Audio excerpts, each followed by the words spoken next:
Paulus mengatakan demikian juga cawan itu sesudah Mekah. Inilah perjanjian baru, the New Testament, yang dimeteraikan oleh darahku. Perbuatan ini menjadi peringatan akan aku setiap kali kamu mau minum.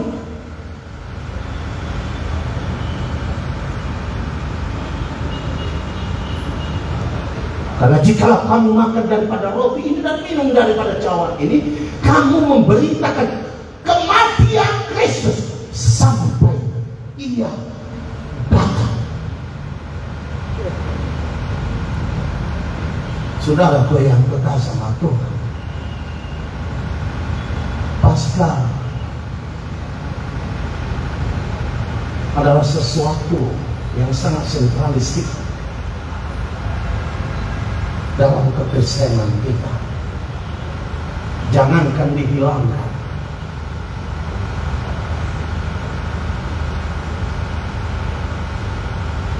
distimulasi pun tidak bisa.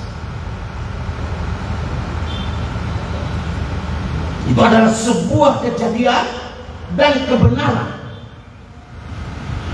Menurut saya sih, tidak perlu kita teologiakan itu. Yang kita teologiakan adalah tujuannya itu, kenapa dia mati. Tetapi kematian dan kebangkitan itu, saudaraku, adalah sebuah keadaan yang pasti, tidak bisa ditolak, seperti yang ditulis oleh para liturgis tadi dalam surat itu. Jadi kalau saya ditanya, menurut pendeta, apa sih ciri-ciri Kristen yang benar? Maka yang pertama saya akan tanyakan itu, mereka percaya nggak Kristus datang di dalam daging? Dua, percaya nggak bahwa dia mati untuk dosa-dosa kita? Percaya nggak bahwa dia bangkit pada hari ketiga? Percaya nggak bahwa dia naik ke surga dan duduk di sebelah kanan Allah Bapa? Maka bagi saya itu cukup untuk menjadi ciri-ciri kekristenan. Makanya itu saudara yang terkasih. Dunia mencoba mengaburkan.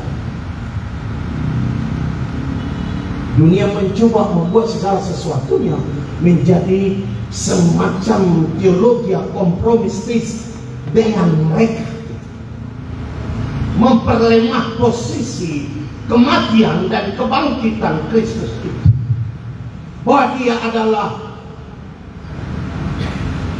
Tuhan tetapi tidak mati dan tidak bangkit. Justru karena dia Tuhan tidak mungkin mati dan tidak mungkin bangkit.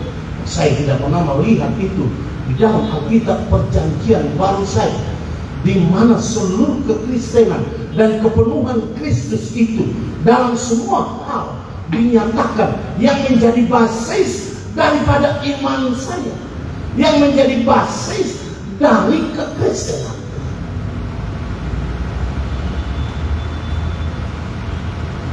Gereja harus berdiri untuk mempertahankannya, karena dunia saya lihat mulai mencoba menggoncang. Saudaraku yang terkasih, Yesus sebagai personifikasi dari kasih Allah itu diwujudkan. Tanpa dia, saudaraku yang terkasih Tuhan, Alkitab saya menyatakan tidak ada yang bisa masuk surga, karena inilah sistem surga yang diberikan kepada human being. This is not for the angels or the other being, but for the human being. Allah bagaimana menyelamatkan sosok manusia itu. Ini bukan bicara tentang menyelamatkan malaikat yang keliru atau yang sesat atau makhluk-makhluk lain di luar angkasa, di alam semesta yang kita kenal maupun tidak kita kenal, tetapi ini untuk manusia. Allah hanya menyelamatkan dengan cara agama. Ini kebenaran. Ini kebenaran yang ratifikasi Allah melalui Yesus Kristus dan dinyatakan kepada seluruh kehidupan. Karena kebenaran itu, saudara yang kekasih sama Tuhan, pergi ke seluruh sudut dunia ini. 5 kali 5 sama dengan 25. Jika ada yang mengubah menjadi 26 atau 26 kurang minus, saudara, pesawat tidak akan pernah bisa terbang. Kebenaran matematislah yang membuat ilmu itu kita gapai sampai sekarang. Kalau Yesus mengatakan akulah kebenaran itu, akulah jalan itu, dan akulah hidup itu, memang di dalam dialah personifikasi kebenaran Allah itu, dan itu hanya bisa kita. Dan ini, saudaraku, tema ini mengatakan bahwa kasih Allah ini tidak bisa direnggut dari kita, tidak bisa dikaburkan, atau mungkin dihoaxkan, atau barangkali ditiru, dikawinkan. Tidak bisa. Karena itu, saudara tidak akan diselamatkan. Saya tidak akan pernah diselamatkan oleh Yesus yang dapat menyembuhkan orang sakit, yang buta dapat melihat, yang timpang boleh berjalan, yang lumpuh boleh melompat-lompat, yang mati boleh dibangkitkan. Tetapi bukan Yesus yang mati dan bangkit. You cannot be saved by the kind of Jesus. Kau tidak akan pernah bisa diselamatkan oleh Yesus yang hebat, luar biasa, tetapi tidak mati dan tidak bangkit, dan tidak naik ke surga, dan tidak duduk di sebelah kanan Allah Bapa. Kesempurnaan penyelamatan itu hanyalah di dalam Yesus Kristus yang hari ini kita rayakan kematian dan kebangkitan. Sebab itu aku yakin, kata Rasul Paulus, bahwa baik maupun hidup tidak dapat memisahkan dia dari kasih Kristus. Hidup adalah substansi, maupun adalah substansi. Ada suatu keadaan. Jadi bukan hanya definisi. Hidup itu bukan hanya definisi, dan maut itu bukan hanya sekedar definisi. It exists. Ada eksistensi. Dan Paulus mengatakan itu tidak akan dapat memisahkan. Bagi Paulus, bahwa kematian itu hanyalah sebuah transisi. Bahkan itu adalah keuntungan, hidup itu adalah Kristus. Jadi artinya, saudaraku yang kekasih sama Tuhan, kasih yang diberikan oleh Allah itu melampaui seluruh hukum alam, hukum biologis, hukum kebusukan, hukum hidup, hukum apa saja yang ada di alam semesta ini yang dianugerahkan oleh Allah, tetapi telah dirusak oleh dosa itu, tidak dapat melunturkan, mengecilkan arti, atau mengubah maksud. It can't change the meanings of the truth itself. Tidak bisa di. Kalau tidak, Kristen tidak akan ada. Yang ada adalah simbol-simbolnya saja.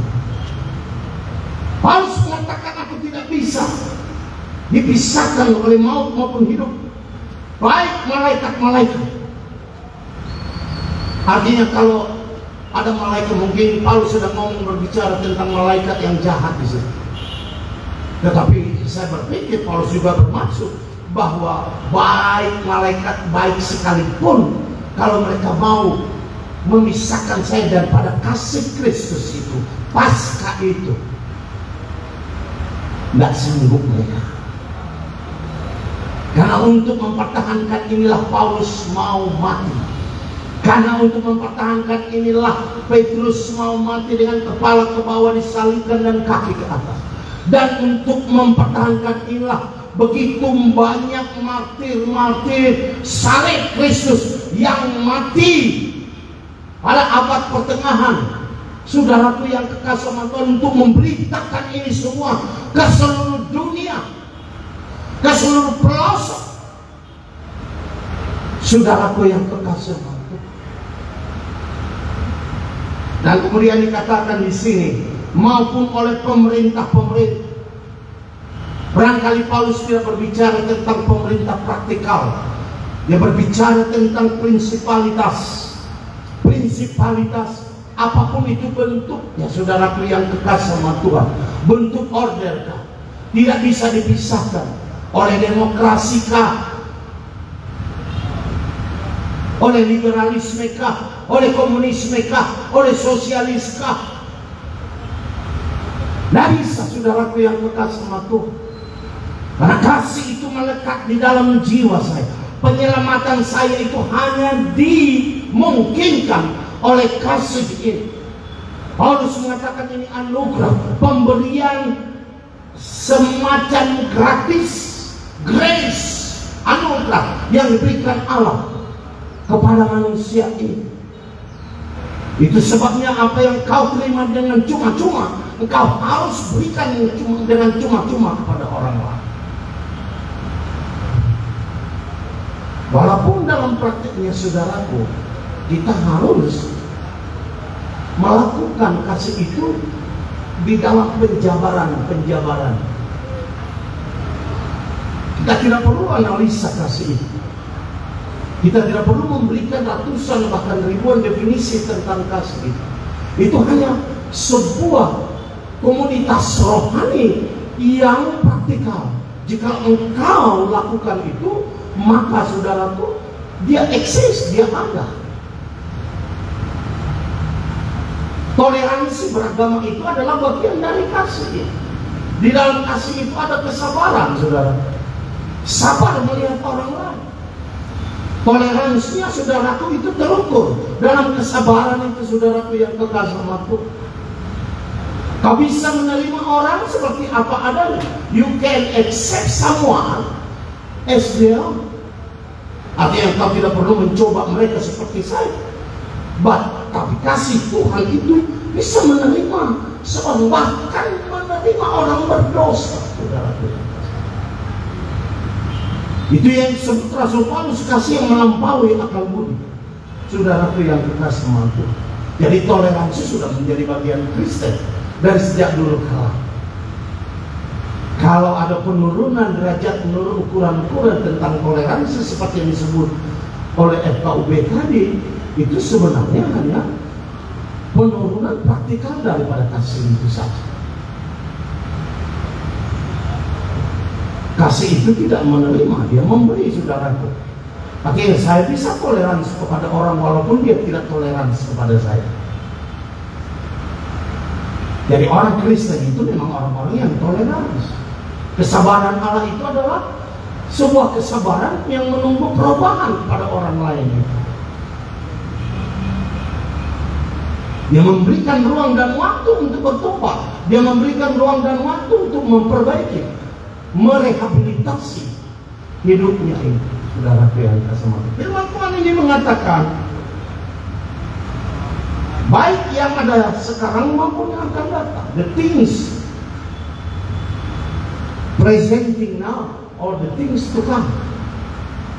Sesuatu yang terjadi sekarang dan sesuatu yang akan terjadi. Kalau sekarang orang Kristen mungkin bisa kita koreksi bahwa kasih Tuhan ini sudah secara praktikal sudah kurang oleh karena YouTube, oleh karena channel, oleh karena internet, oleh karena Twitter, oleh karena apa, saudara. Awas, jangan sampai kasih Allah itu impractical, itu menjadi terreduce, terkecilkan, saudaraku yang kekasih sama Tuhan. Paulus mengatakan, baik oleh keadaan sekarang maupun keadaan yang akan datang. Allah menciptakan manusia itu sepeda segambar dengan dia. Lama sekali saya mencoba untuk mencari kebenaran kata sepeda dan segambar itu. Dan banyak pendapat-pendapat teologis tentang ini.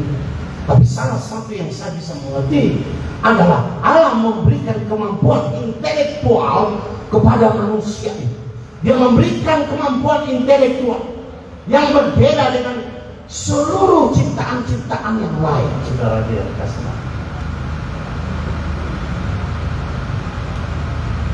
Dan kemampuan intelektualnya ini tidak dicabut. Memang Tuhan pernah menyesal menciptakan manusia itu. Tuhan pernah menyesal loh.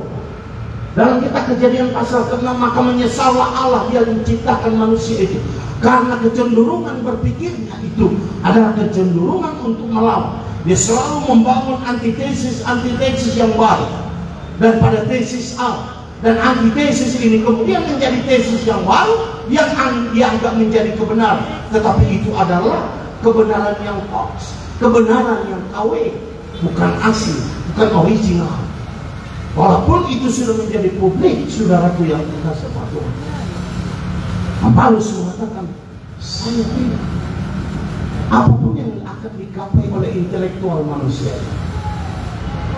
Secara DNA, saudaraku, ilmuwan menemukan kita dengan simpanse itu. Apa itu bahasa ini? Simpanse ya. Simpanse itu DNA manusia dengan DNA simpanse itu 98% sama. Hanya 2% perbedaannya. Alam ciptakan, dia berikan bagian daripadanya kepada manusia itu, sehingga manusia itu mampu mencipta. Ketika Daniel mengatakan bahwa ilmu itu akan semakin bertambah, saudaraku, mengarungi ruang dan waktu dengan cepat. Akselerasi ilmu pengetahuan, dulu dari TV hitam kepada TV berwarna, saudaraku yang kekasih, lama sekali. Dari telepon ke handphone itu lama, ratusan tahun. Tapi sekarang, saudara, akselerasi pengetahuan, karena pengetahuan itu sendiri, he can improve itself. Artinya AI itu, artificial intelligence, sudah dapat mengembangkan dirinya sendiri tanpa bantuan manusia. Dan apakah 20 tahun yang lalu yang akan datang, seperti apa teknologi yang akan digapai atau dinikmati oleh cucu saya? Bagaimana dengan kasih ini? Bagaimana dengan Yesus yang mati dan bangkit? Paulus mengatakan tidak. Itu tidak bisa menyesatkan. Gereja harus sedikit hati-hati supaya kita tidak kompromis dalam hal ini, saudaraku yang terkasih. Dan dia katakan, atau kuasa-kuasa baik yang ada di atas maupun yang ada di bawah, saudaraku. Ada orang yang menerjemahkan ini kesempatan yang di atas, kesempatan yang di bawah. Ya, namanya multidimensi. Firman Tuhan itu kadang-kadang multidimensi.